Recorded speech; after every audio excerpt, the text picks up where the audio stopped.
I'm going to do a little scrying, which means looking into a flame or smoke or a crystal and getting the intuitions that way. So I'm going to look into incense smoke for this scrying, and I'm going to give you some of my intuitive messages, and then I am going to read the cards. So Harry said in the recent interview that he would be willing to do work for the royals. Let's ask, will he be accepted back into the family?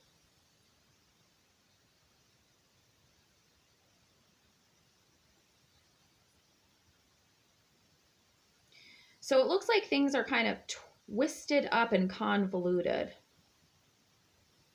Like somebody's moving off to the side away from the situation. And now it's like splitting up into a million different pieces. Like there's a lot of disorganization, conflicting directions, ideas.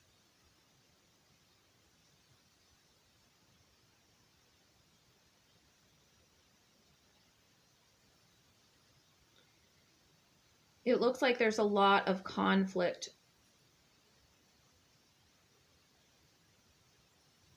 Dancing around a topic.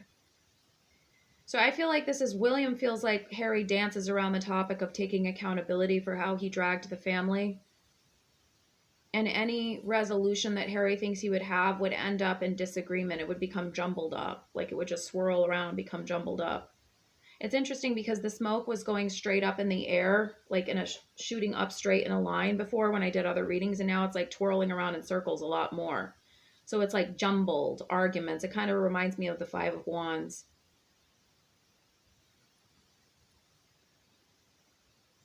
And now it's going off at an angle. I think William feels like Harry is avoiding the situation, that he embarrassed the family publicly, and now he wants people to just accept him. So I pulled out some cards. Let's shuffle. This is just a handful out of my Oracle card bag. How would William feel about Harry coming back to the family? Would he be accepted back? Grove. William is off to himself in the grove. He's impatient with Harry's behavior. Time will tell. Using his mind, using his head. And he feels like their relationship is fragmented. So whatever service that Harry would want to do, it would require forgiveness. Look at that, forgiveness. So it really doesn't matter if I shuffle a deck of cards, people. You see how bang on these are, and I just grab them out of a bag of jumbled up oracle cards. He feels like Harry's own ambition has gotten in the way of him, and he feels like he's going to make it God's, or this is what William should do, make it God's, because the moon, William still doesn't trust Harry. And he, again, look at this. Fragments came out twice in two different cards. Interesting. Look at that. Fragments, twice. Because their relationship has been broken apart because of all the stuff Harry talks shit in the media. Elizabeth wouldn't let anybody talk. She wouldn't let anybody talk. So how are they supposed to really know what side is true? Harry and Meghan had no actual physical evidence of anything they were talking about. And yet their followers just believe everything they say like it's gold, right? William feels like he wants to feel a sense of belonging in the palace where he is. He's shifted away from Harry. He knows Harry at the same time may want to feel belonging back at the palace or back with the firm or whatever they call it. But he's like, moderation. You know, I'm focused on my wife. She's been sick. I'm shifting away from you. And we have major differences that I can't forgive right now. So basically, with the scrying, with the card reading, with my psychological knowledge, William is not going to just let Harry come back and do royal duties like he's trying to claim like he's some good guy now. He's not going to let him just come back. And that's the end of it. And Harry and Meghan have flapped their mouths one too many times. No evidence to back up their claims of racism.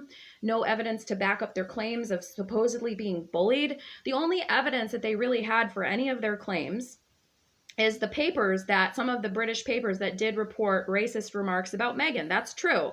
You can back that up with facts in some of the newspapers that said she was from Compton or something like that, relating that Compton to her just because she's half black. Like those are some examples that are concrete evidence, right? But all the claims they were making about the royal family, there's no actual evidence of that.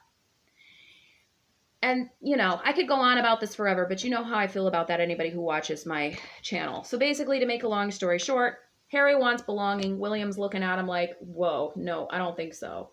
Not that black cats are bad. I have a black cat. I love them. But, you know, the white cat in the card is looking at the black cat like, I don't think so. I don't think so. This is my fruit bowl, not yours.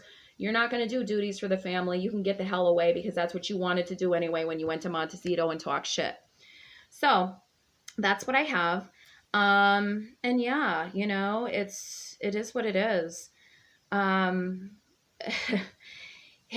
Charles is much more of a politically correct figure. You know, he wants to be apologetic to the woke. He wants to bend over backwards and try to make apologies for things that are from mostly Queen Victoria's age. And he's not as stiff upper lip as the Queen. He's not as strict with protocol as the Queen. So it could be, if Charles has the final say, that Harry could be allowed back in to do royal duties. But as long as William is steering the ship right now, he's not going to be allowed back in. So I find it unlikely that Harry's going to be doing any royal duties in the near future. Because William models himself much more after his grandmother than he does Charles. So thank you for watching. I will talk to you guys later, and share below if you like the scrying at the beginning. Bye.